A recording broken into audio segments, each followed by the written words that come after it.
Hi everyone, welcome back to Cooking Connections, part of the 4-H Quarantine program. My name is Liz Harrison and I am a nutrition and health education specialist.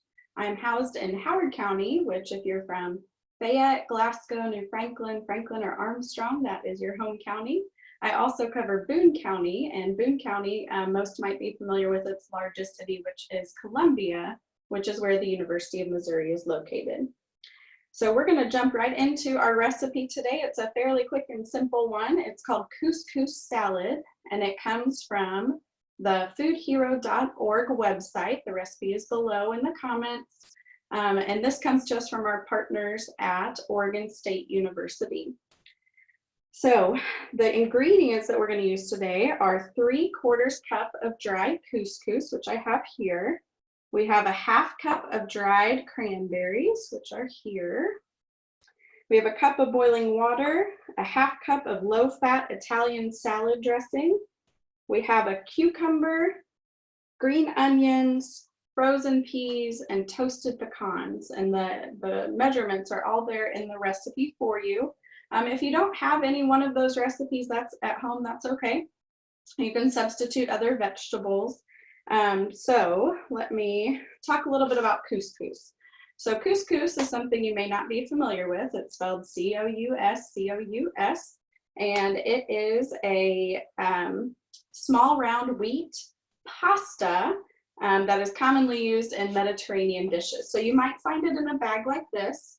Sometimes you can find it in a box like this, and the box will have a packet of seasoning in it sometimes. So even if you have this one, you could use it without the seasoning packet to get your couscous for this recipe. Or you could add some extra flavor to it and add the seasoning packet in to the recipe that we'll make today. So if your ingredient label on the back says that it is a whole wheat couscous or a whole grain couscous, that means it's made with the whole wheat flour, which means that it has additional fiber. Which helps you to feel full longer, also helps our digestive systems work. My couscous that I'm using today, I wasn't able to find the whole grain couscous at the store, so I'm using just a standard couscous. So I'm going to go ahead and pour that into our large bowl here. And then the second step, or the second part of the first step, is that we're also going to add our cranberries to the bowl. So I'm going to go ahead and do that. And then we're going to pour our boiling water. We've got 1 cup of boiling water that we'll pour over the top of both of these. And I'm going to set that to the side. And then I'm going to give it just a quick stir to get all of that into the water. And then I'm going to set this to the side, and it's going to sit for a little bit while it absorbs some of that water into both our cranberries and to our couscous. So I'm going to cover it and let it stand until it's just warm. So if you'll give me just a second, I forgot my cover, so I'm going to grab that. All right, and we're back. So my cover that I typically use is I just grab a plate. You just need something that's going to cover your bowl. Try and make sure that there's no seams. So really you're trying to keep that steam in there to steam the ingredients together. So our third step is to add dressing and mix lightly. But in the meantime, I'm going to go ahead and start chopping up my vegetables. So our recipe called for a cucumber. And what I have here today is something similar to a cucumber. It's a type of squash. This is called a zucchini. And I'm going to go ahead and just use a plastic knife today. That may be something that your parents may feel more comfortable with you using. And it works just as well. So I'm going to go ahead and chop up my zucchini. And I'm going to do just kind of small sections here. And this is a pretty big zucchini, so sometimes you have to roll as you're cutting. And there we go. We got through part of the tough part of the zucchini. We've got a couple more spots here that are a little bit tougher. So really you're just trying to put this into bite-sized pieces. So as you'll see, I've got about a 1/4 inch thick, just a circle of zucchini. And what I'm going to do next is I'm just going to cut that right down the middle. Now I have 2 halves of a circle, comes back together. And then I'm going to cut that one more time. So that's going to put it in fourths. And that's what I'm going to do for all of my pieces here. So I'm going to go ahead and keep cutting up my zucchini. We're going to go ahead and cut it up off the thing. So you may be wondering, why am I using a zucchini today? I am using a zucchini because we did not have any cucumbers at home and I did not have the opportunity to go to the grocery store. My apologies that my camera is bouncing around here. But I thought it was important to show you how to cut vegetables, especially if you are not familiar with using a knife. So one of the things that we often talk about with our classes that we provide for people in our communities is that we try and get a flat side of something that's round and cut down the middle. So I'll go ahead and do that. That's going to cut our circle that we had in half here. And you'll see that it's a little bit tougher to do with a plastic knife than it is to do with something like a butter knife or a sharp kitchen knife, but it is manageable. So what that has done is that has given us a flat surface. So if you are using a knife and you're not feeling very comfortable with it, having a flat surface to cut on helps you hold it better. And you'll notice that I'm keeping my fingers out of the way as I'm cutting. I'm going to turn it to the side here.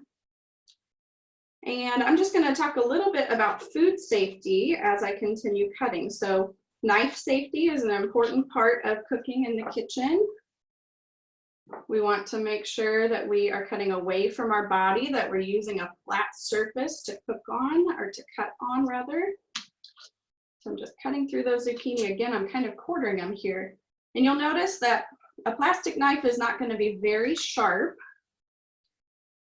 which is good because that means it's less likely for me to cut one of my fingers, which is why some parents may be more comfortable with younger kids who are just starting to work in the kitchen with knives, more comfortable with them using those. Okay. So I'm cutting here on a cutting board, and the reason why I'm doing that is that I have a flat surface. I've made the flat surface with my zucchini here for the last part of it, and I'm making sure that I'm keeping that flat onto the cutting board. And I'm doing that so that it doesn't roll around on me. I apologize, my camera has flipped up, so I apparently shook it too much. We'll come back down here. And we'll make sure that you can see me.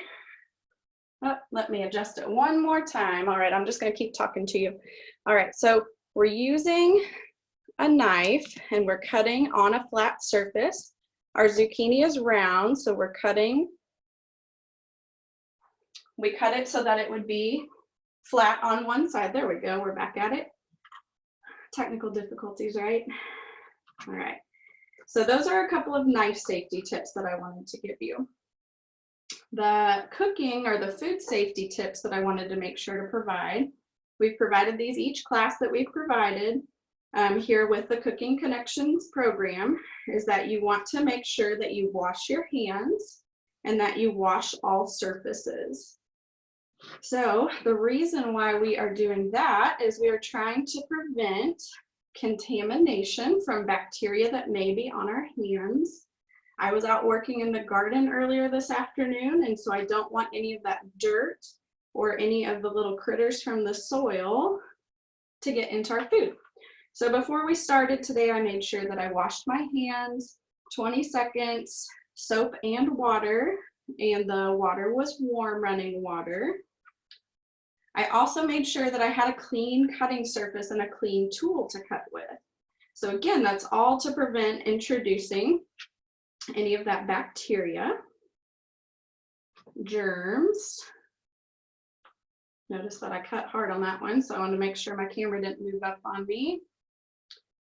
All right, last one here. And we've got that one cut in quarters as well.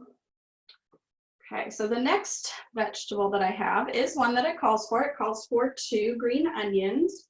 So you'll see on the green onion here, it has a long stalk that is green, and then it gets lighter in color as it gets closer to the root ball. So the root ball, this might be for a different discussion, but the root ball you could actually put into water and watch the plant grow. and you could continue to grow green onions at your home. So the first step that I like to do, you'll notice that I did not use my butter knife. I am actually using kitchen shears, and this is just slightly easier than using a knife for me. That doesn't mean that you have to use it. Again, ask your parents if they want you to be using scissors. These are scissors that are designed for the kitchen. So these came with a knife set, and I made sure that they were washed in warm soapy water ahead of time as well.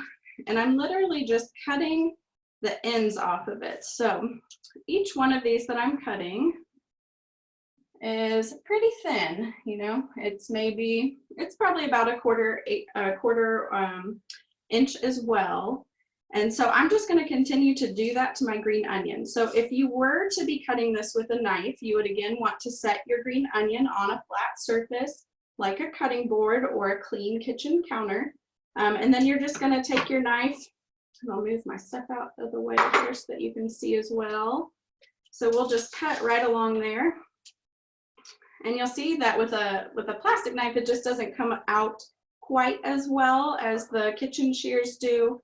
A sharper knife would, but again, parents may be more comfortable with you using, or guardians may be more comfortable with you using a pair of scissors than they would with you using a sharp knife. So we've talked about washing our hands, 20-second soap and water. We're washing the tops of our hands, the palms of our hands. We're washing in between our fingers. As I said, I was out in the garden earlier today, and so I made sure that I was washing underneath my fingernails as well, just really scrubbing well there. I'm going to come down a little bit more on this. It's okay to get some of that white part of the onion in there, and I'm again going to cut off my ends here. There's nothing wrong with the ends. They were just a little bit wilted from being in the packaging. The other thing that I did in terms of food safety before I got started is I made sure to wash all of my vegetables. So my zucchini, I took that and I scrubbed it under cold water with a vegetable brush, just trying to get anything that might have been on the surface there out of the way. And my green onion, I also washed under cold water. And this one, I already took the root ball off of him, so I'm just going to cut him all the way down to the end. And so you'll see as I'm cutting, and I did the same thing with my knife, I'm keeping my hands back and out of the way. And as I get closer to the end, we might have a bigger piece here, and that's okay. You try and get as uniform as possible, but it's all right if you don't. So we've got our green onions there, and I'm gonna move my cutting board out of the way. All right, so I did all of that vegetable prep while I was waiting for my couscous and my cranberries to fluff up, okay? So I'm gonna go ahead and take my plate off, and my plate, as you remember, was my cover. If you'll see there, my cranberries have regained some of their moisture. They're a little bit plumper, they're less wrinkly, and then my couscous has also plumped up, and I'm not seeing, as I kind of turn it, I'm not seeing any loose water rolling around. So our step 2 in our directions said that we would pour the boiling water over the mixture, cover, let stand until it's just warm, and then we're going to fluff it with a fork. So fluffing with a fork means that I am just pulling that with the tines of the fork, and I'm going to go all the way to the bottom, but really what I'm trying to do here is I'm trying to separate those grains out from one another because they're kind of sticking together. And this will also help to mix my cranberries in a little bit more. You'll find that if you make rice, which is another type of grain, that you also will use a fork to kind of fluff the rice, to pull those grains apart. So this may be something that you're already familiar with. It kind of looks like I'm just kind of tossing it together, but the reason why I'm using a fork is that it has those multiple tines, and so that pulls those grains apart from each other. All right, so I think that looks pretty good. Our next step is that we're going to add our dressing, and we'll mix it lightly. So the dressing that I am using today, we've talked about our couscous, we talked about our dried cranberries. Dressing that I'm using is a zesty Italian, it's light. which it did say to use a low-fat dressing. And that's just because we're trying to watch, when we look at the ingredient labels, we're trying to watch how much saturated fat or trans fat we're adding to our products. So this one has 0 grams of saturated fat and 0 grams of trans fat per serving. All right, so let's go ahead and mix our dressing in. We're gonna pour it in. And then I'm just gonna go ahead and use my spatula again. I'm gonna set that bowl out to the side. Use my spatula to just kind of turn this over. I'm not stirring it too hard, just kind of stirring it until that dressing gets mixed in with everything. All right, and if you don't have a spatula, that's okay. You could use that same fork that you used to fluff your couscous. Okay.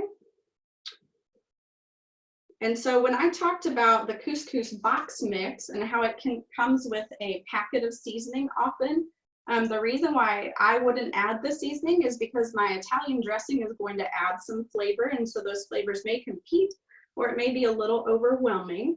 All right, so I think I've got that there. We had washed and prepared our vegetables.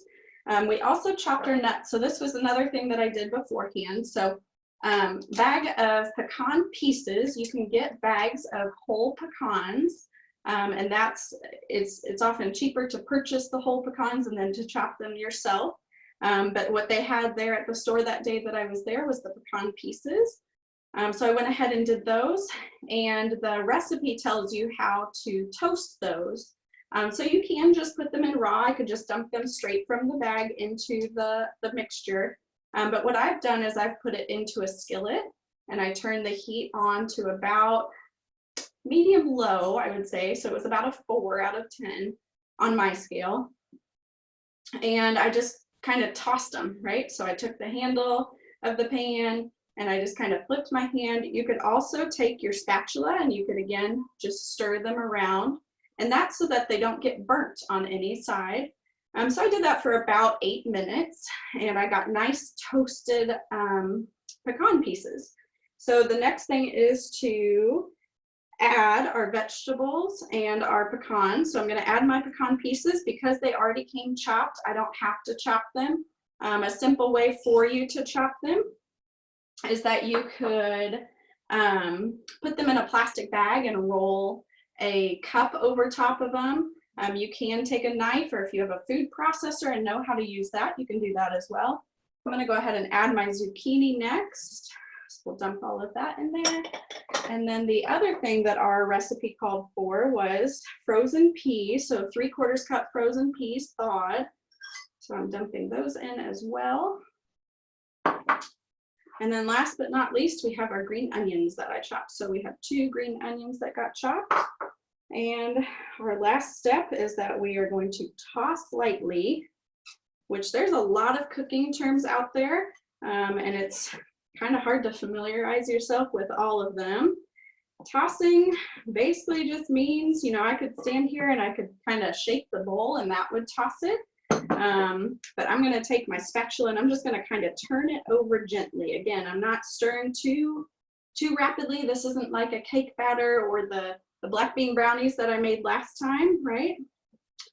So I'm just stirring it to get all of those vegetables and the cranberries and the couscous all mixed together. All right, so while I put some of this into a bowl so that I can try it and see how it tastes. So I'm gonna scoop out a little bit. I wanted to talk about our nutritional content here.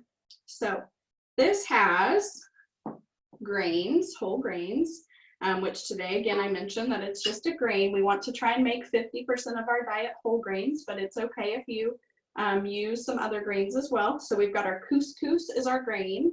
We have our dried cranberries, which is a fruit that we're adding today. We have our peas, our zucchini, and our green onions, or you could use any vegetable that you have at home. If you have mushrooms, if you have tomatoes, if you have cucumbers like it called for, if you have bell peppers, really you can kind of make this your own. And that's the same thing with the dried cranberries. So if you wanted to do dried blueberries or dried cherries, you could do that. So we've got our grain, our protein, our grain, our fruit, our vegetable, and then we've got our dressing. And then the protein is the piece that I was going to mention at the end. So you could add a protein to this. You could add some chopped up chicken or some cooked salmon. You could add another type of fish, or you could serve it with a fish. So this could either be a side dish or this could be your whole meal. And I'll just take a quick bite here.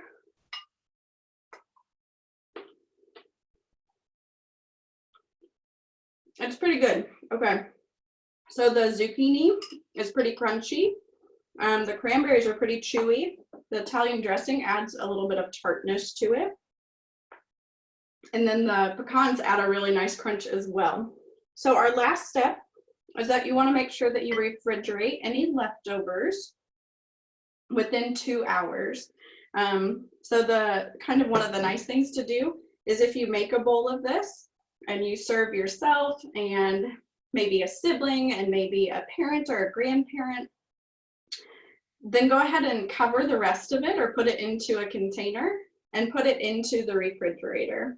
So we do that again for a food safety purpose. We're trying to make sure that no bacteria, no germs grow in our food products. And then the notes do say that you can refrigerate it up to a day once you've already added the dressing to it. And so what you could do is you could do the couscous and the fruit, the dried fruit, with the boiling water. And then you could add the dressing to it and then go ahead and put that in the refrigerator. And then right before you serve it, you could add the vegetables and the nuts to it. Or if you were choosing to add another source of protein, you could do that as well. So thank you very much for sharing with me today. I hope that you enjoy this. I hope if you haven't had couscous before, that this is something that you enjoy making and eating. Let us know in the comments below what you ended up adding to yours for your vegetables. And on behalf of University of Missouri Extension Nutrition and Health Program, thanks for cooking with us today.